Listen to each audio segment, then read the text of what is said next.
Muy buenos días, hermanos. Buenos días.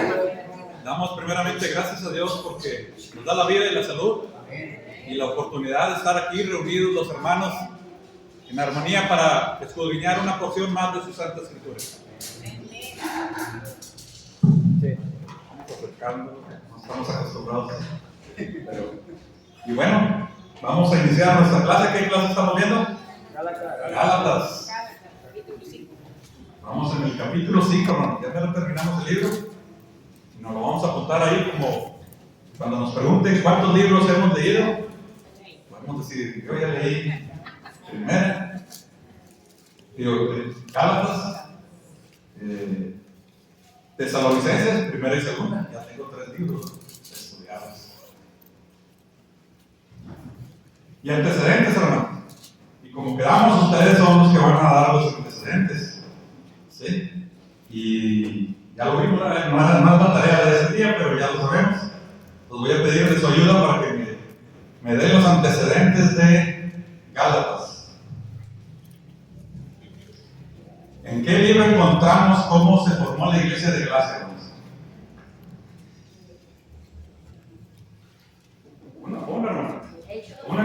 En el libro de los Hechos. Muy bien, hermano.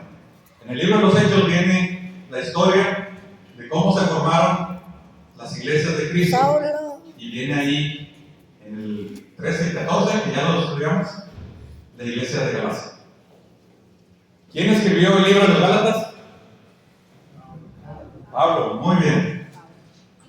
¿A qué parte de la Biblia pertenece?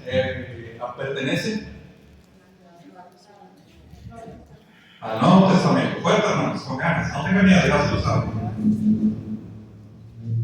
¿En qué edición? Del Nuevo Testamento. ¿Qué parte del Nuevo Testamento es? Las cartas paulinas. ¿Y a quién está dirigida la carta? A los Gálatas. ¿Y qué significa a los Gálatas? A las iglesias de Cristo, a los miembros de las iglesias de Cristo en Galacia. Y finalmente la pregunta de recuperación, ¿verdad? ¿Cuáles son las iglesias de Galacia? Una. Dígame una, Katy, dígame una. Derbe, muy bien. Listra, ya van 2. Antioquía de Pisidia, muy bien. Iconio, muy bien. Una cada quien, no digan más, hermano. Yo sé que están deseosos por que ustedes estudiaron, ¿verdad? Los que somos los aplicados, pues estamos deseosos de contestar porque si no lo sabemos. Y ahora sí, en la introducción ya vimos Gálatas y ya les puse más preguntas porque era la tarea de hoy, estudiar Gálatas 1. Y la primera pregunta, cuando dice Pablo un evangelio diferente, ¿a qué se refiere? Estaban enseñando cosas que no eran en relación con las Sagradas Escrituras. Los Gálatas estaban haciendo cosas que no debían. No que haya otro evangelio, sino que no estaban siguiendo el evangelio de nuestro Señor Jesucristo. ¿Y quién nos puede enseñar un evangelio diferente? ¿Qué persona o quién nos puede enseñar un evangelio diferente? ¿Recuerdan? Un ángel. Un ángel, muy bien. ¿Quién más?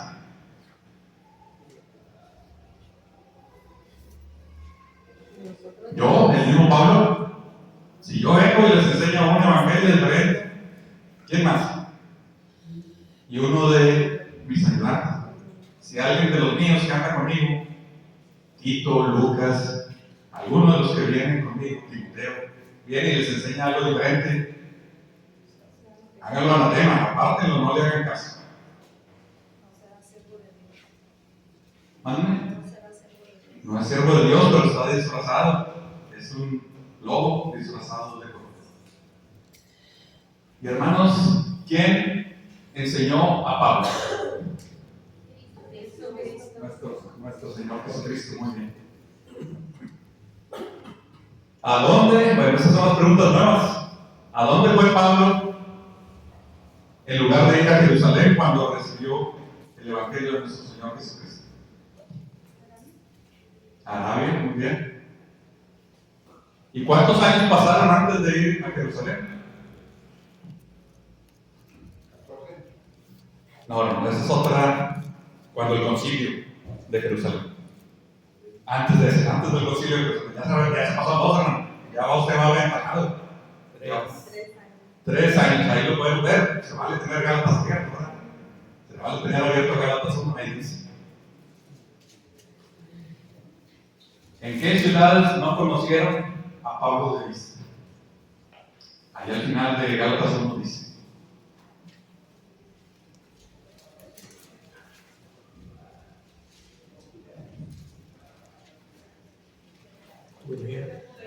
En Judea. Bueno, todo esto que vemos es porque había gente que decía que Pablo no era apóstol, que Pablo era alguien inferior. Todo esto que está diciendo es para que vieran que los apóstoles no le enseñaron nada, que él era un apóstol, que él no había sido destruido por hombre. Esto es lo que se refiere a Gálatas 1. Y ya vamos a entrar a lo que vimos la semana pasada, que es en el capítulo 5, y vamos a empezar esta clase. Nomás como resumen así rápido, vamos a ver los Geminas. Vimos que hay el hijo de la sierva, el hijo del esclavo, y Sara. Y vimos Levítico 19-18, que dice, Levítico 19-18,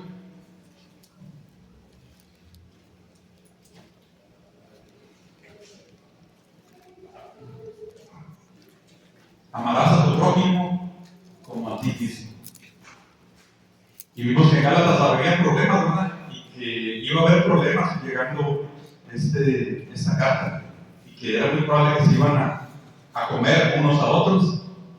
Y que iba a haber una gran guerra entre el espíritu y la carne. Cada uno de los cristianos en Galacia iba a tener su propia guerra espiritual contra la carne. ¿Y a quién iba a ganar? Al que más alimentemos era el que iba a ganar.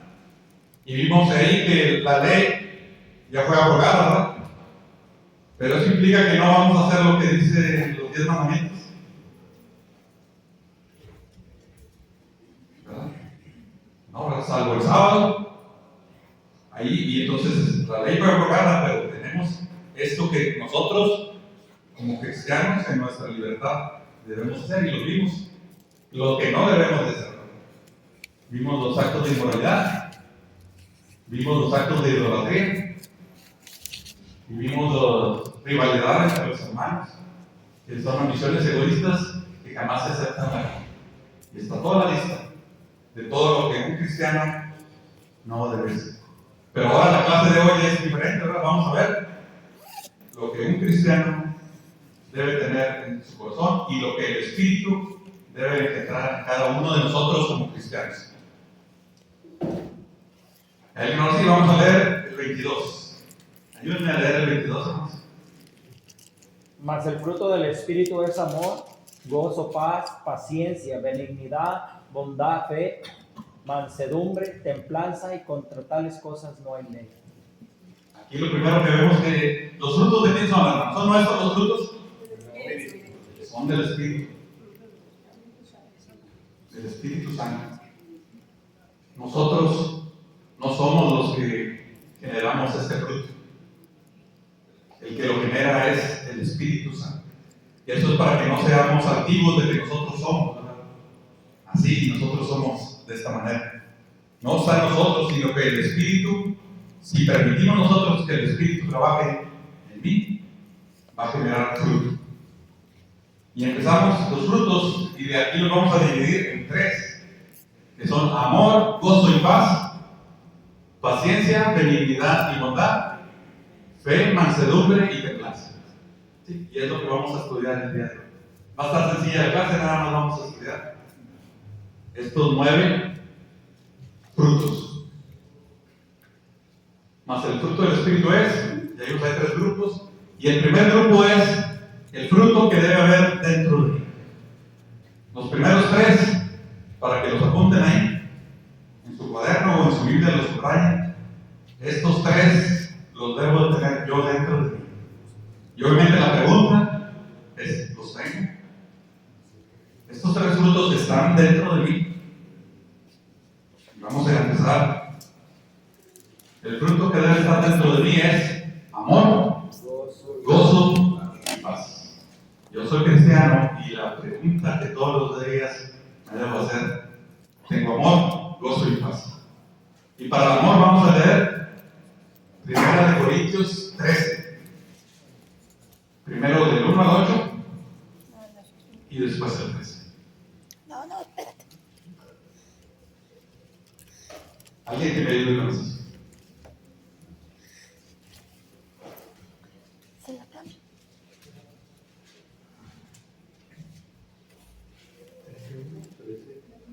Primera de Corintios 13. Si yo hablase lenguas humanas, angélicas, y no tengo amor, vengo a ser como metal que resuena o címbalos que retiñen. Hasta el 8. Y si tuviese profecía y entendiese todos los misterios y toda ciencia, y si tuviese toda la fe, de tal manera que trasladase los montes, y no tengo amor, nada soy. Y si repartiese todos mis bienes para dar de comer a los pobres, y si entregase mi cuerpo para ser quemado, y no tengo amor, de nada me sirve.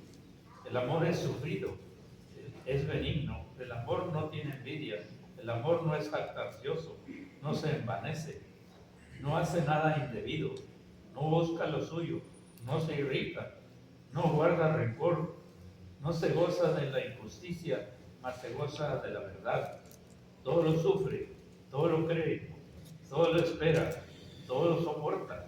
El amor nunca deja de ser, pero las profecías se acabarán y cesarán las lenguas y la ciencia acabará.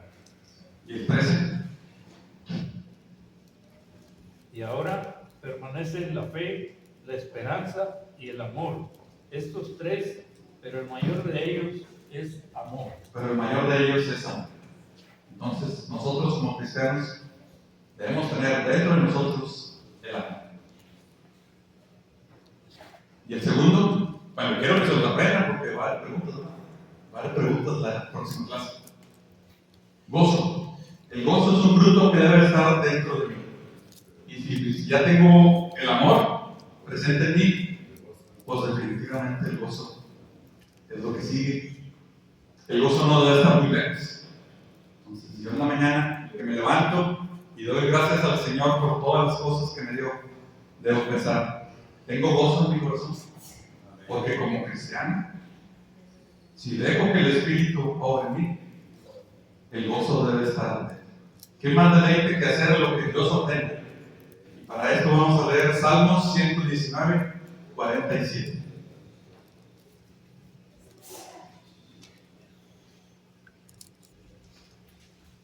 Salmos 119, 47.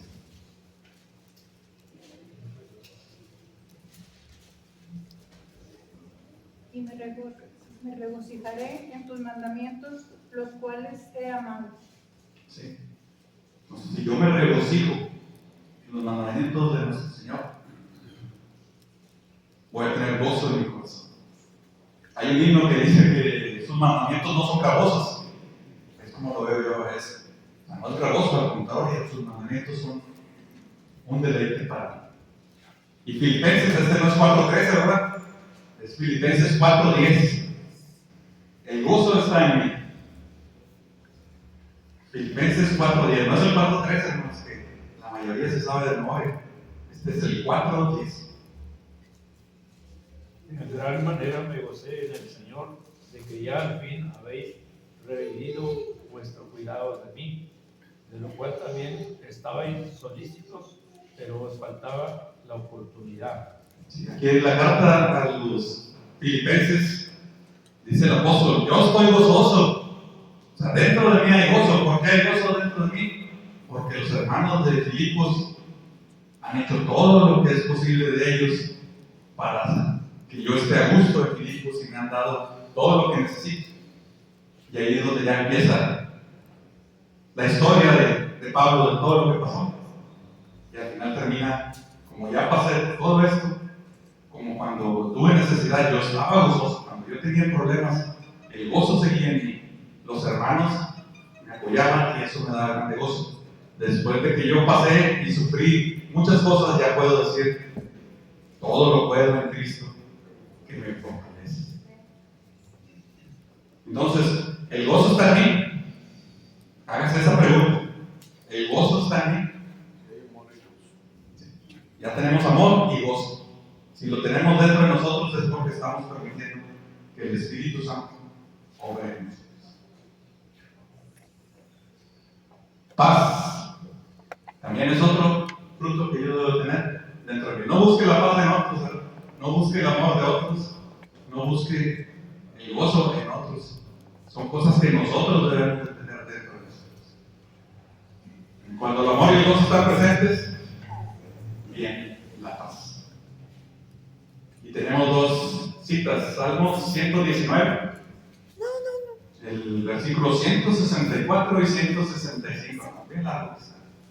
Es el Salmo 119.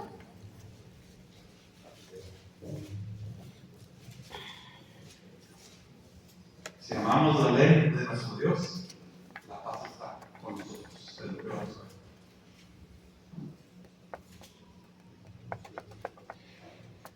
Siete veces al día te alabo a causa de tus justos juicios. Mucha paz tienen los que aman tu ley, y no hay para ellos tropiezo. Mucha paz hay los que aman su ley.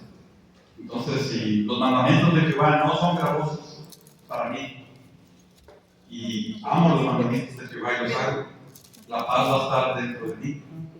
Entonces debemos de amar la ley de nuestro Señor Jesucristo.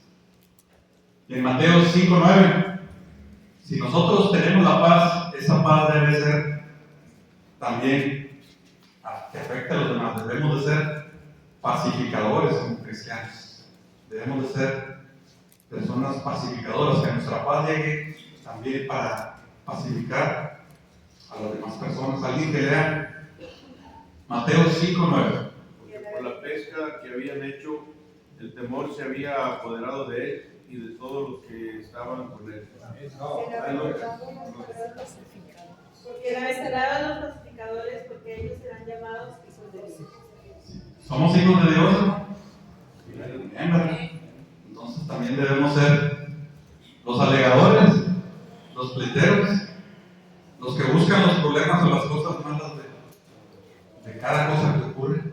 No, como cristianos debemos de ser los pacificadores, porque los pacificadores son... ¿Quiénes son los pacificadores? Los que dan paz, dice el versículo, los hijos de Dios. Los que tienen el amor y el gozo. Sí. Los que tienen dentro de ellos entonces amor, gozo y paz. Y la paz abunda sobre las demás personas que están a su alrededor. Más el fruto del Espíritu es, y vamos a empezar con el segundo grupo, hermanos. Son 9, vamos a empezar el segundo grupo. Este segundo grupo, también apúntele ahí, si lo tiene en su Biblia, o si le puede poner ahí en el celular una nota. Estos siguientes 3 son los que yo debo tener o dar hacia afuera. Son el fruto que yo debo dar hacia afuera. Si tengo el Espíritu Santo, debo tener paciencia, benignidad y bondad. Son muy similares los conceptos, pero vamos a tratar de revisarlos uno por uno. Pero estas son las cosas que yo como cristiano debo ofrecer a las demás personas. Y vamos viendo si realmente lo hacemos, pues es un área de oportunidad en la que podemos trabajar como cristianos. Paciencia, hermanos. La primera, ¿verdad? Duro contra los padres, ¿verdad? Para nosotros los padres, paciencia. ¿Y qué es paciencia? Rechazo a la ira. ¿Y con quién debemos de tener paciencia, hermanos? A ver. Con todos, ahí ya nos va a poner hermano con todos, ¿ahora más específico? Nuestros hijos, muy bien. Nuestro cónyuge, muy bien. Con los hermanos en la iglesia. Con mi esposo. Sí, con el cónyuge y con los esposos. Y la esposa también.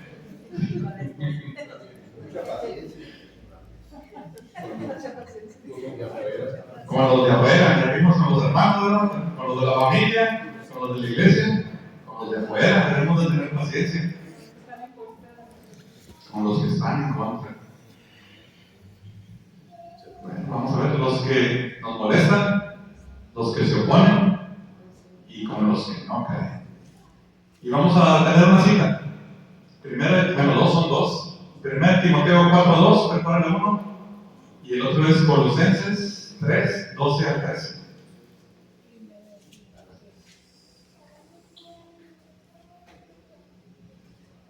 Acuérdense que estamos viendo el segundo grupo y ahorita vamos en paciencia.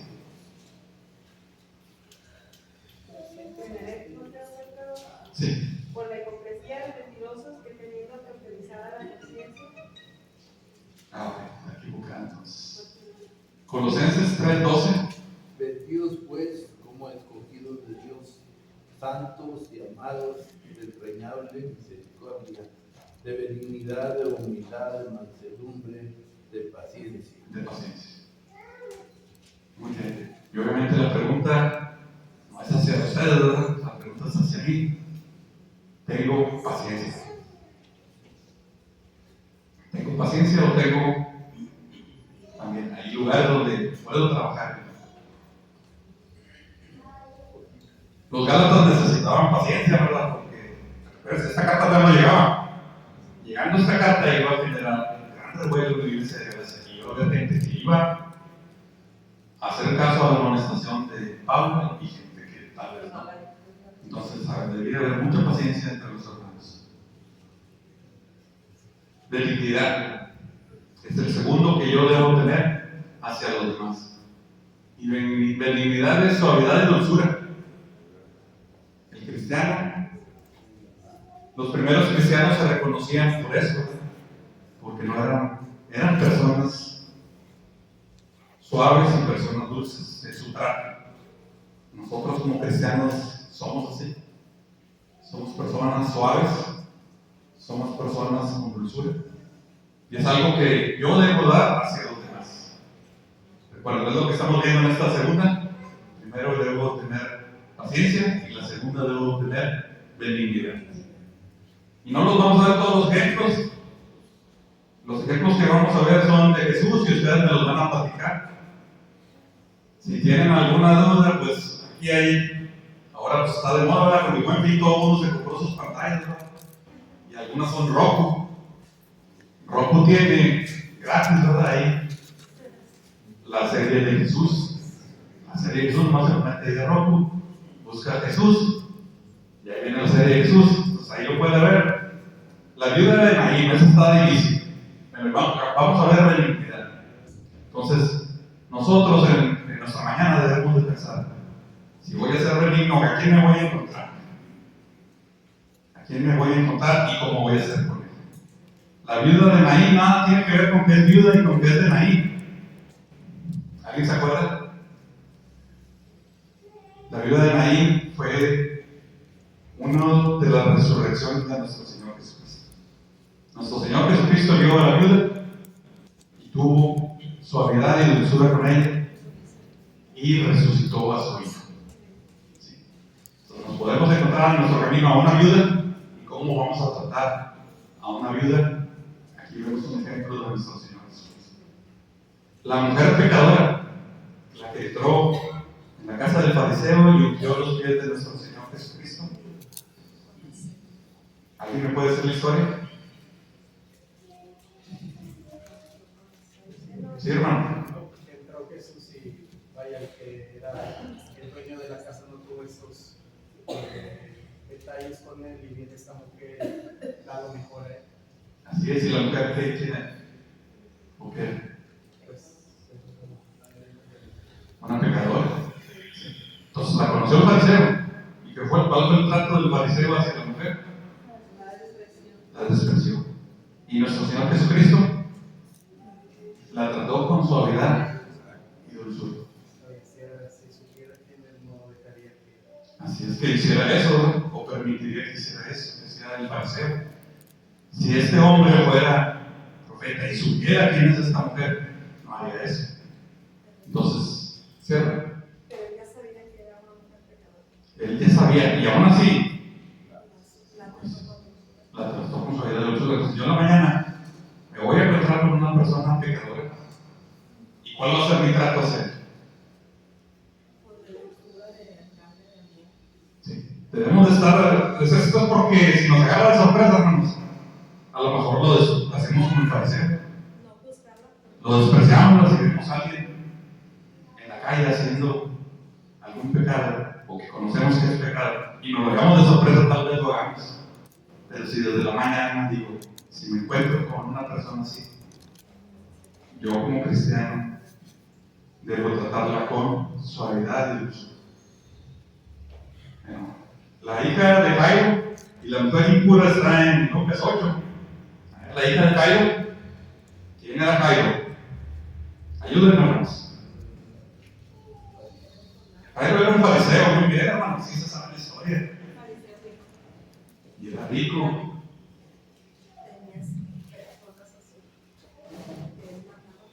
Tenía personas, ¿y dónde trabajaba? Tenía personas a su cargo, o le daba clases a ellos. Tenía una hija, una. Ándale, hermana, no sabes, pero tenía una hija. ¿Y qué pasó con la hija? Estaba enferma, muy bien, de muerte. Y Jairo era el principal de la sinagoga. Y era uno de los enemigos de Jesús. Así es, supo que él hacía milagros. Y aún cuando los fariseos estaban en contra de Jesús, él tuvo la humildad de ir y tenerse los maestros. ¿Y cuál fue la reacción de nuestro Señor Jesucristo? Suavidad y dulzura, ¿verdad? Bueno, si nos encontramos con nuestro enemigo, suavidad y dulzura. Esa es una de las enseñanzas de todo este camino. Sí, o de humillarlo, tú eres mi enemigo y vienes a pedirme que te ayude, ¿verdad? Así es. La mujer impura, pues, díganme, la historia de la mujer impura. Cuando la sociedad predicaba que ella Tocó el manto. A ver, hermano, de estas preguntas, vamos para acá, pues. ¿Por qué era impura? Flujo de sangre. Entonces, las mujeres que nunca paraban de arreglar eran impuras. ¿Y qué hacía que fueran impuras? Si yo soy judío y me encuentro una mujer impura,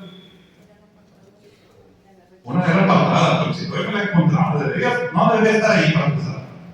La mujer impura no debería estar ahí.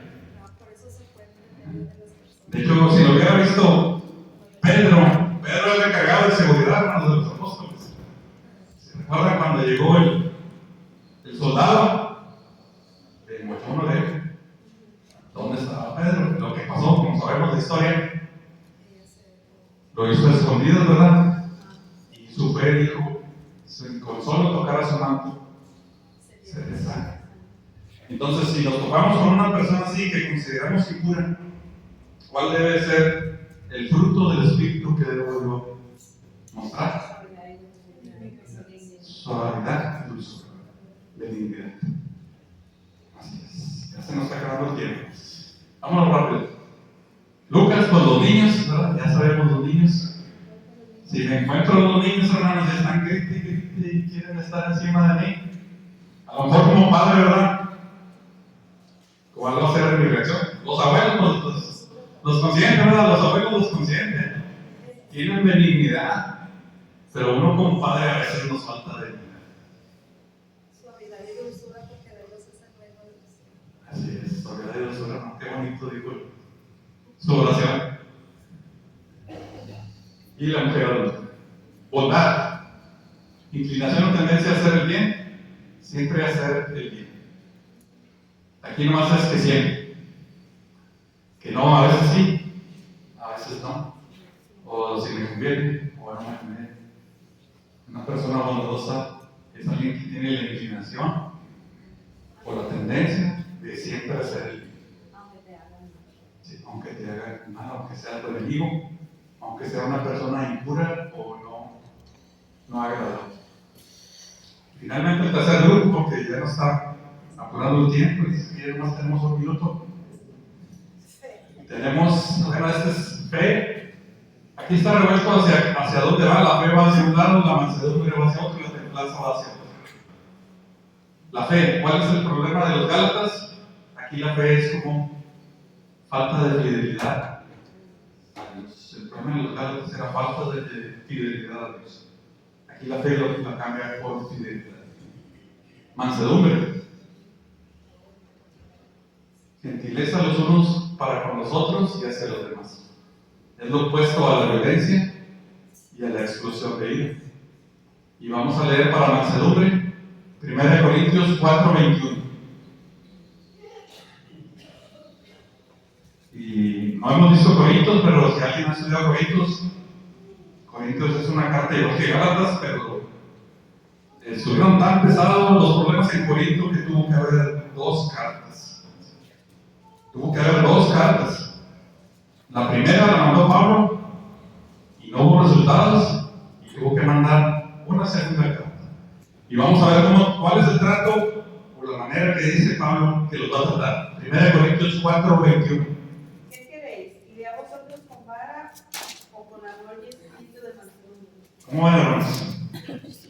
¿Qué quieren, hermanos? Así les dice Pablo a los corintios. ¿Quieren que vayan ustedes con vara? ¿Quieren que vayan con cinto? A ver si así se les quita la cabeza dura. ¿Cómo quieren que vayan? Prácticamente les decimos a nuestros hijos. ¿Cómo quieres que te diga, verdad?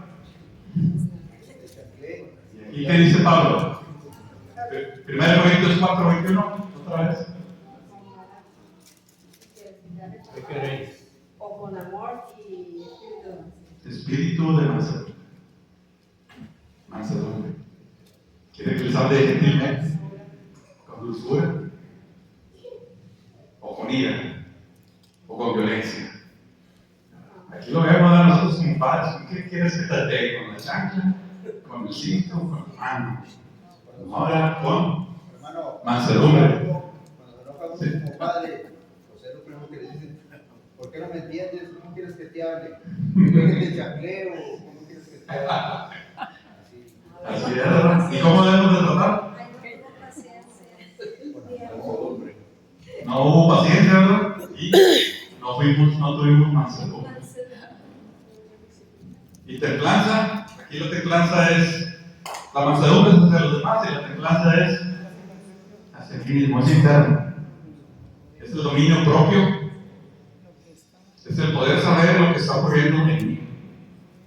Nosotros estamos sentados, cuando pensamos, ¿verdad? Cuando estamos en ira, cuando dejamos que la ira nos domine, no pensamos. Pero si tenemos templanza, primero veo, ¿qué está pasando? Me estoy enojando. Hasta le dices a tus hijos, me estás haciendo enojar. Pero ahí en la misma oración debe ir el pensamiento de templanza, no lo debo hacer, porque es un pecado. Segunda de Corintios 10:5. En el segundo regaño de los Corintios, ahora, ¿qué les dice Pablo? Segunda de Corintios 10:5. Derribando argumentos y toda altivez que se levanta contra el conocimiento de Dios y llevando cautivo todo pensamiento a la obediencia a Cristo. Llevando cautivo todo pensamiento a la obediencia a Cristo. Entonces, la única persona que puede llevar cautivo a un pensamiento que ya llegó a su mente es una persona que tiene templanza. O sea, nosotros como cristianos sí podemos tener malos pensamientos, pero lo que debemos de hacer es tomarlo y llevarlo cautivo. Eso indica que el Espíritu está dando el fruto de templanza. Contra tales cosas no hay ley. Primero es que abunde, hermanos. Dios nos ha dado en abundancia, ¿verdad? Cabe de nosotros de que lo tomemos y que sentamos que tenemos abundancia. Que esto que acabamos de ver abunde.